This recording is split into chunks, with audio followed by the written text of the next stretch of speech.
Is mis sé ifan í chaide. Is mis sé Liam O'Flanagan. Is mis sé céalaí bhéad. Is Sarneach dtoghcháin na hÉireann mé. Is Cead dtoghcháin na hÉireann mé. Is Airnach mé níl vóta agam a dtocháin de uachtaránachta. Níl Cead vótála agam in sa dtoghcháin don uachtarán. Bé go meid obair má clé agus a chonaíonn sin ní bhfuil vóta agam in sa dtocháin uachtaránachta.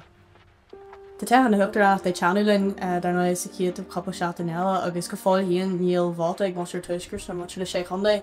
Ní bháithíim níos scéalaí ná níos airanaí ná mar bháithíim a riú agus mé gar an táthas a seán is spó bháithíim chuineal na aonlacht airannach.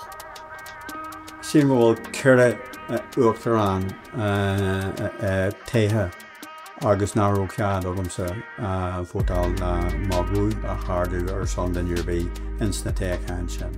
Céalaíonn sin go bhfuil an rialtas ar nach airannach ceart mé. Is cin leat airannach mé.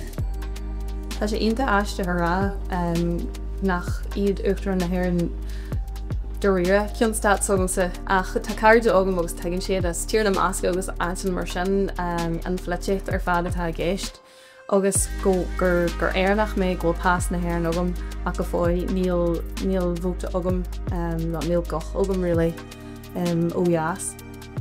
Anim géala thugann túile géalaigh muid tá samógad a haltar agus a star a tíire agus séir sin na hÉireann agus féanacht sa bhín agan tá sim go smir anan a rééis tíir tuis gur rugaí muid tíúthús de teran a taingú cí blion óid cineal go ran amach ar fála agus níon halla leir daine níl an deis go bhótal.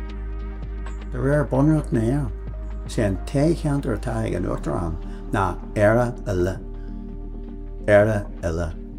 Agus tá sin ar má fás go mhaith éire eile. So tá Virginia mar cod den dtoghcháintear don uachtarán. Maithíim go nealann uachtarán na hÉireann anadaí ormsa agus mar sin de bheadh sé go héanta an vóta a bheith agam le an ré a bheith an vóta chaithú cé héana hí gur bhhailmsa bheith mar anadaí ormsa mar airannach agus ar maithíorsa. Gachin an seans le choiríothairt de bheinearbí atá an bháil arachtas na hÉireann, bíad se an Seanad, bíad se an Sadal, Scoma. Tá an seo, orchart, Lord leis na daoine, agus an sin síos agus orc an arsúile agus inis dúine nach airní omlan Virginia.